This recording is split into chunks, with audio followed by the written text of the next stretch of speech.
The moment he handed my job to his college buddy, I knew he had just signed the death certificate for our company. He just didn't know it yet. I didn't even flinch when Carter slid the termination letter across the table. I just stared at the cheap laminated desk between us and wondered how someone I'd helped build an empire with could look me in the eye and pretend this was a strategic decision. "I appreciate everything you've done, Mark," he said, as if the words could soften the blow. "But the board wants to bring in someone with more market-facing experience." More market-facing? I almost laughed. My name's Mark Heller, or at least it was, in the walls of ClearPath AI, the machine learning startup I co-founded in my garage just 6 years ago. Back when Carter Jenkins was still pitching dumb ideas in Slack at 2 a.m., and I was building the first working prototype on an old Linux server I borrowed from my college lab. Back when we were partners, not CEO and disposable asset. But today, I was disposable. My 38% equity had long ago been diluted down to 4.6%, and Carter, the golden boy who schmoozed investors and shook hands at TechCrunch events, had quietly maneuvered me out of every strategic conversation over the past year. I should have seen this coming. Hell, I did see it coming. But part of me didn't want to believe he'd actually do it. "This is for the best," he said. "You're more of a builder. You'll land on your feet." I nodded slowly. Quiet. Controlled. He thought I was weak because I didn't fight him. But I wasn't fighting because I already knew exactly how this would play out. The company's entire product, the predictive routing algorithm, the automated dispatch engine, the low-latency microservice framework, every line of it bore my fingerprints. And not just figuratively. I built the system to be elegant, but also unique. The structure, the dependency layers, the documentation, if you could even call it that, were written in a shorthand that made sense to one person. Me and Carter? Carter replaced me with his college roommate, Jake Sanderson, a guy who hadn't written a line of production code since 2015 and spent most of his time posturing on LinkedIn about tech culture alignment. "Effective immediately?" I asked, staring down at the paper. "Yeah," Carter said, folding his hands like some kind of executive sage. "Jake will take over your duties. We're ramping for Series B. We need someone who can interface with enterprise clients and—" I stood up. "You'll need my laptop," I said, cutting him off. "It's already wiped." He blinked. "What?" "I transferred my personal files, cleared all tokens, wiped local branches, disabled the internal Git mirror I ran. You'll have to restore from the last CICD image." His face twitched, just for a second. Because he didn't know about the internal Git mirror. He didn't even know that our main deployment pipeline was running off a custom config I designed during a caffeine-fueled 72-hour sprint after the AWS outage last year. Because Carter wasn't in the trenches. He never was. He was too busy pitching our roadmap to VCs like he'd drawn it up himself. I walked past him without another word. Past the open concept desks. Past the interns who were too new to know what was going down. Past the whiteboard with my handwriting still scribbled across half the architecture flow. Nobody made eye contact. Nobody said goodbye. It didn't matter. Because this wasn't the end. This was the opening act. Back home, I opened my secure vault and pulled up my master archive.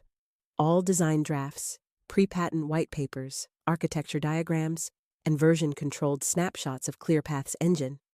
The one I had started building long before we ever incorporated. I poured a drink, took a breath, and called Mia, my IP attorney. "You were right," I said. "They cut me."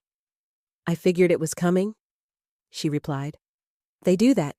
Founders get replaced with flashier suits once the checks clear." "They forgot one thing." "Let me guess.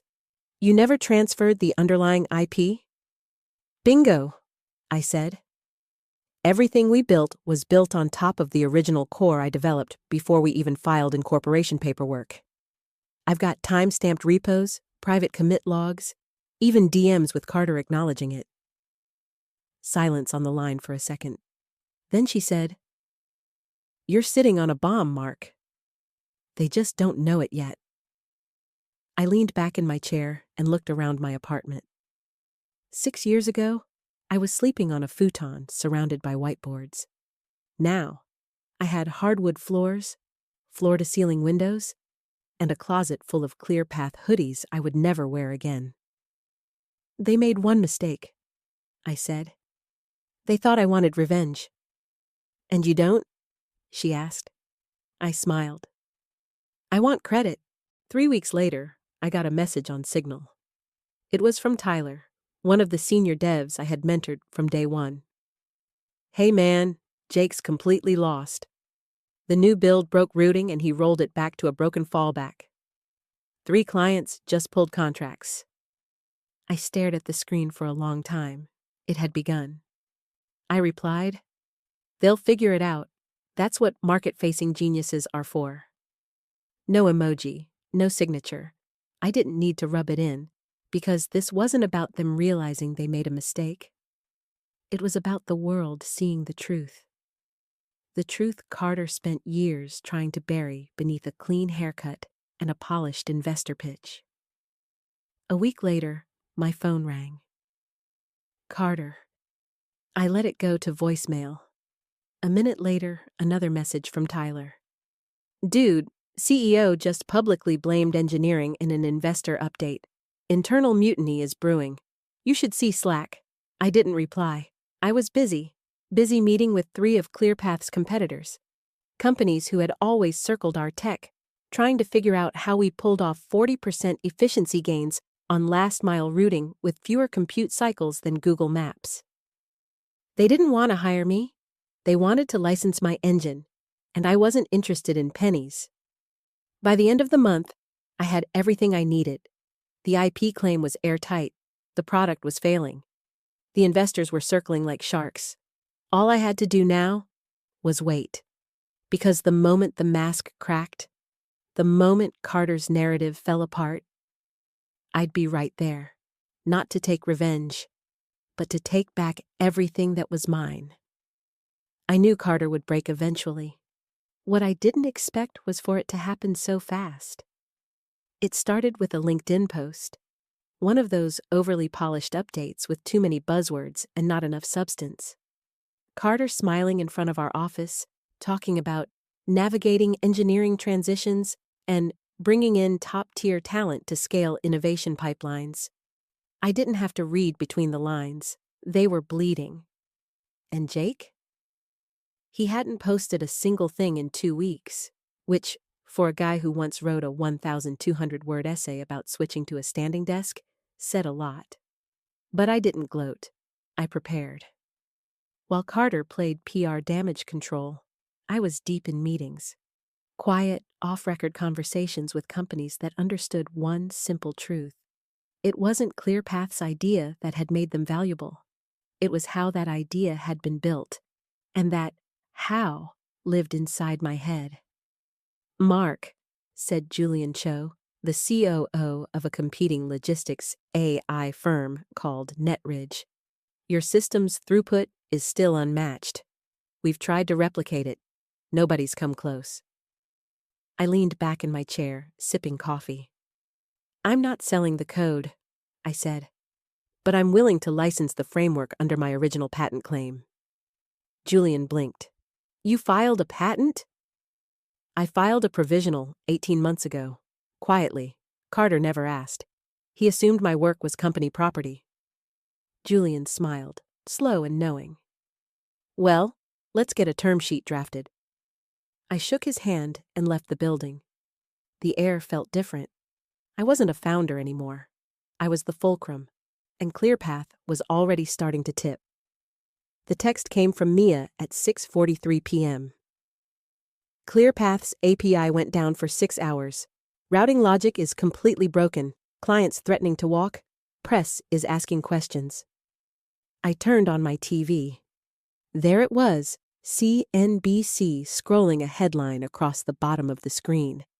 Startup darling ClearPath AI faces technical turbulence after sudden leadership shift. They didn't name me, not yet, but I was the ghost in every line of their code. And now the ghost had gone silent. At 9:14 p.m., my phone rang again. Carter. This time, I answered. Mark, hey. Listen, I know things ended awkwardly, but I was hoping we could chat. About what? A small favor. A few of the guys were hoping you could help us clarify a few things. Some of the architectural decisions. There's some confusion with the latest build. You mean the one Jake pushed to prod without staging it? Dead silence. I continued. Carter, you replaced me with a guy who thought Kubernetes was a startup incubator. You want to fix it? You can call Stack Overflow like the rest of them. I'm serious, Mark. We're willing to pay. I laughed. Carter, you don't have what I want. What is it you want? He asked, suddenly tense. I let him sit in the silence for a few seconds before I said, recognition. Ownership. A correction of history. I can put your name on a blog post. He offered weakly. I don't want a blog post. I want my system out of your hands, or my name in gold on the door. Nothing in between. I hung up. The next day, ClearPath's Twitter was flooded with angry customer replies. Enterprise clients were posting screenshots of broken dashboards. Tech blogs were catching wind that something was seriously wrong under the hood. And Jake? He finally broke his silence by deactivating his account. 1 week later, I got a call from someone I never expected. Madeline Vu, head of portfolio operations at Argon Capital, one of ClearPath's primary Series A investors. Mr. Heller, she said, I'd like to request a private meeting. No recordings, no lawyers, just a conversation. Why? Because I think we were misled, and I think you can help us understand what's really going on. We met at a rooftop bar downtown. She was dressed like every investor I'd ever pitched. Sharp blazer, subtle jewelry, confidence like a scalpel. I reviewed your commit logs, she said without small talk. And your GitHub history. You were the core architect? I nodded. Logan Carter said you were a contributor. He said the architecture was his vision. I didn't laugh. I just took a sip of my drink. I wrote the routing logic on a $200 Chromebook with 4 hours of sleep. Carter was practicing his TED Talk in a mirror while I was hot-fixing GPS bugs. Madeline studied me. We'd like you to come back in some capacity. I shook my head. I'm not coming back, not unless you clean house. She raised an eyebrow. Carter? Gone. Jake too. And I want public attribution, not just in contracts. I want the world to know who really built ClearPath. Madeline didn't respond right away. But I knew I had leverage. Because Argon Capital wasn't just worried about performance. They were worried about liability. If I went public with what I knew, that Carter had taken credit for IP he didn't own, the legal firestorm would gut them. And that made me very valuable. The next day, I filed a formal notice of retained intellectual property rights through Mia. It was precise, calculated, legal dynamite. ClearPath had 14 days to respond before I sought injunctive relief. Mia called me after sending it. You ready to take the gloves off? I looked out at the skyline. Number, I'm ready to take my name back. On the 12th day, I received a calendar invite. Time, 10 a.m. Location, confidential. I texted Mia. She replied, I'll meet you there. Bring your laptop. I smiled, because I knew what was coming next. They thought they could rewrite history. Now they'd sit and watch while I read it aloud, line by line, with the receipts.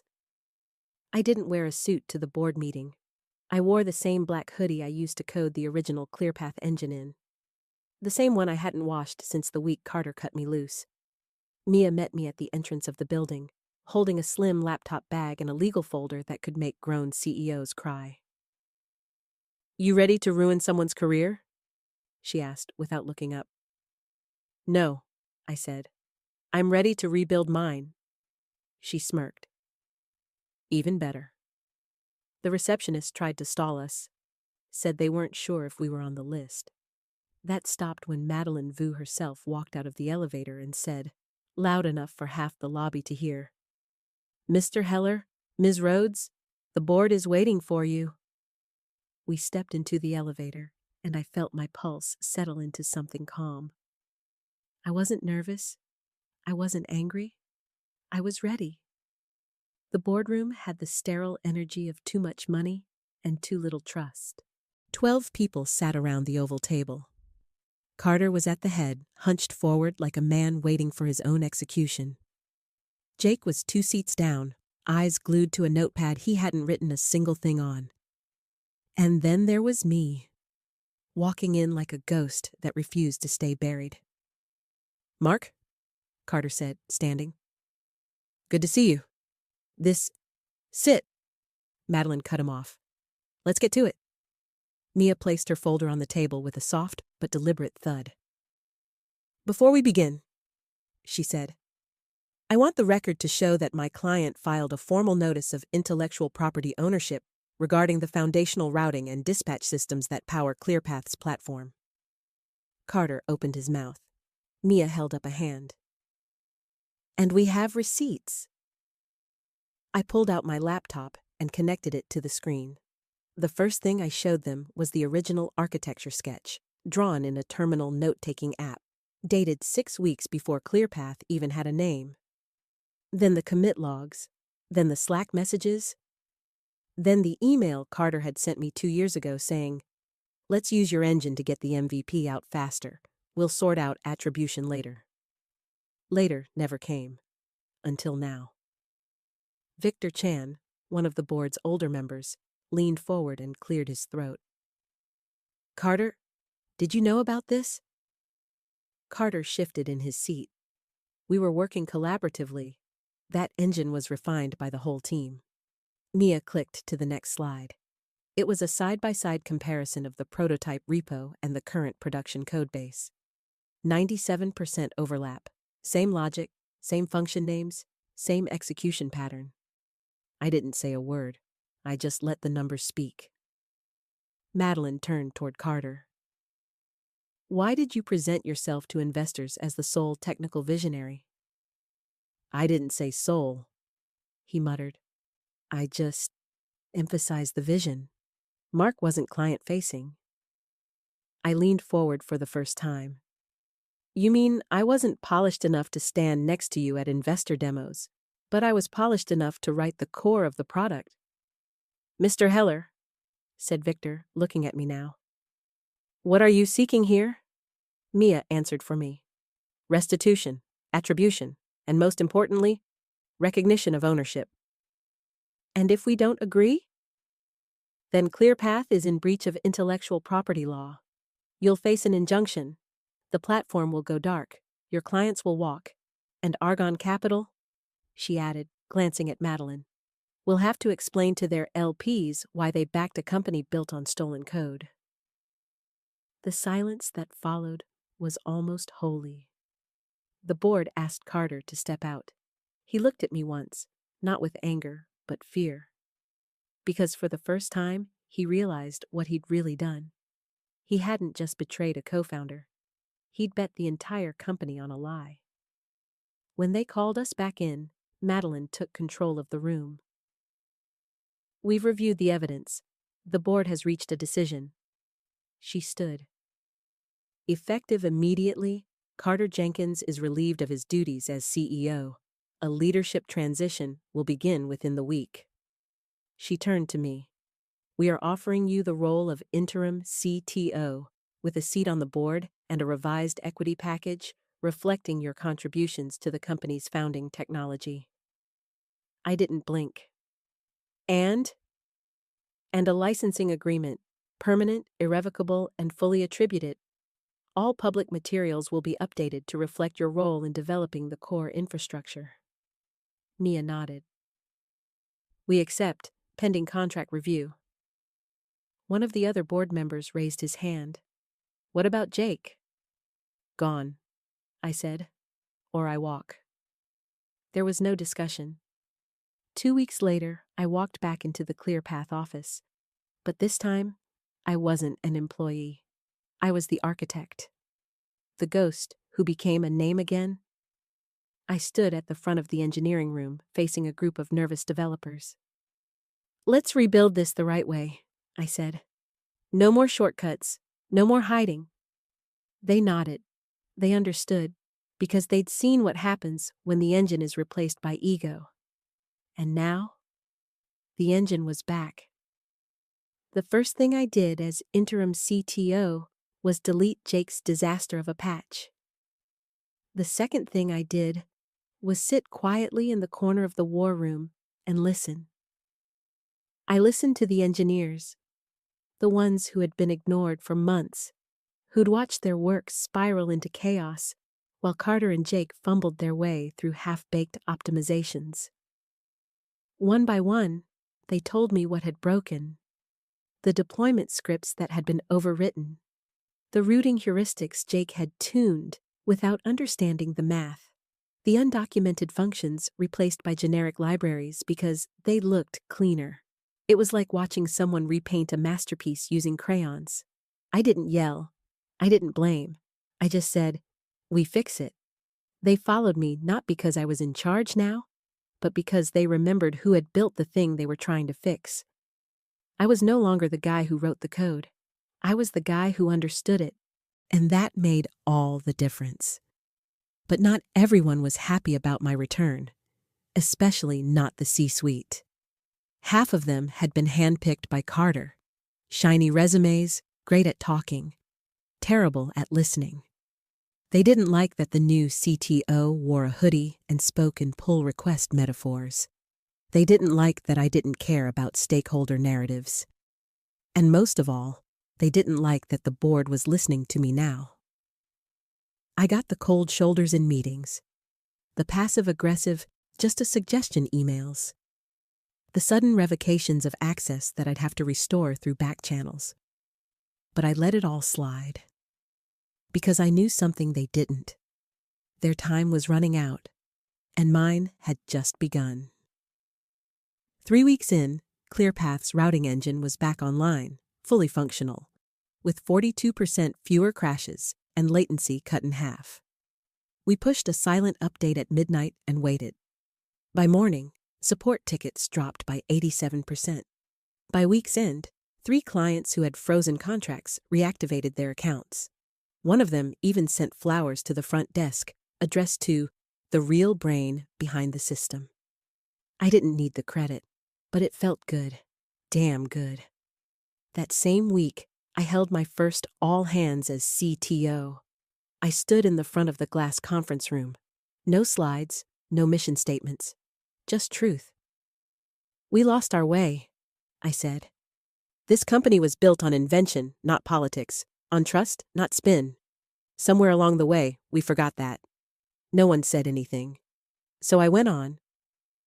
I'm not here to rescue the past. I'm here to build the future.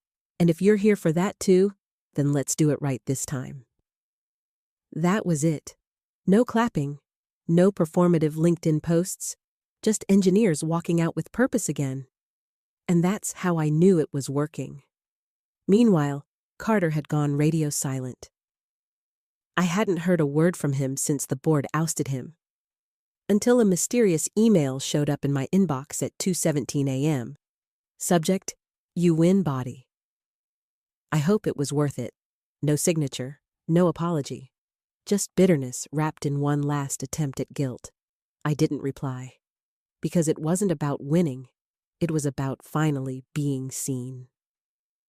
Mia called the next morning. "Thought you should know," she said. "Carter's trying to start another company." "Let me guess.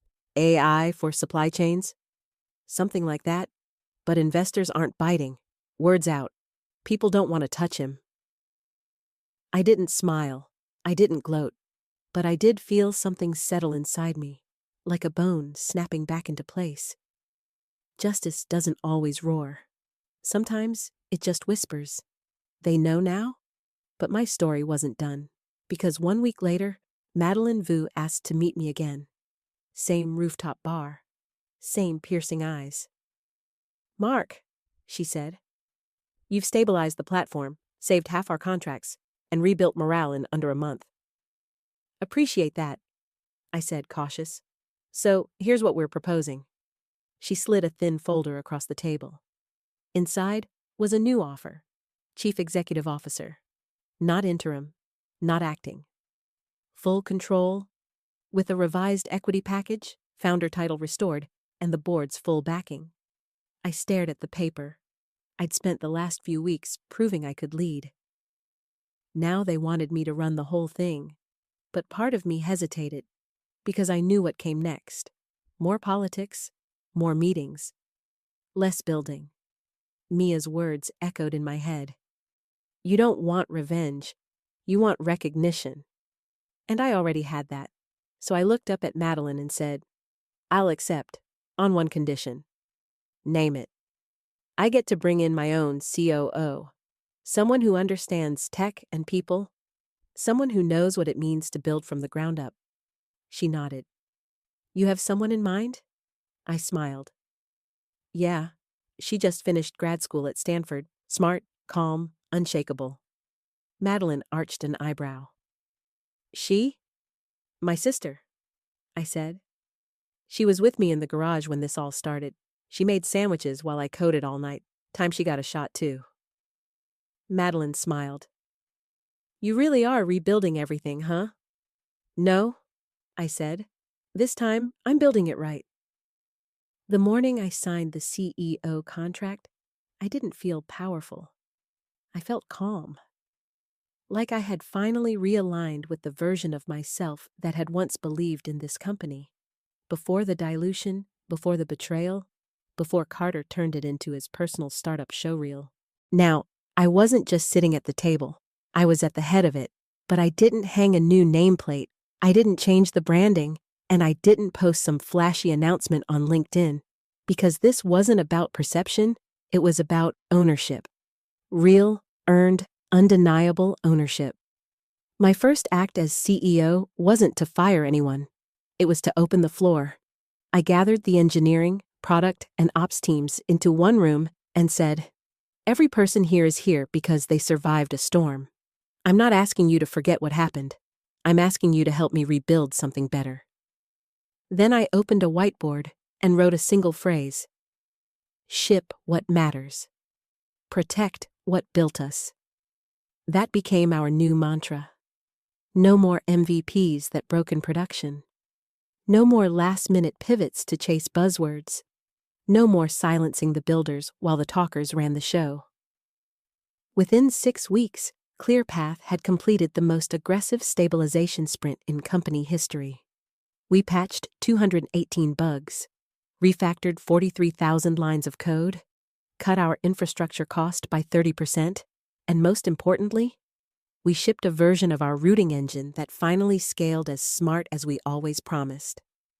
Clients noticed, investors noticed, but most of all, the team noticed. Not because I barked orders, but because I got back in the code with them. Because I took support tickets myself.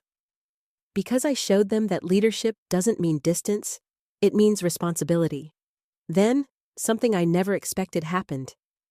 A journalist from Tech Matters reached out, said they were doing a feature on leadership transformations in post-funding startups.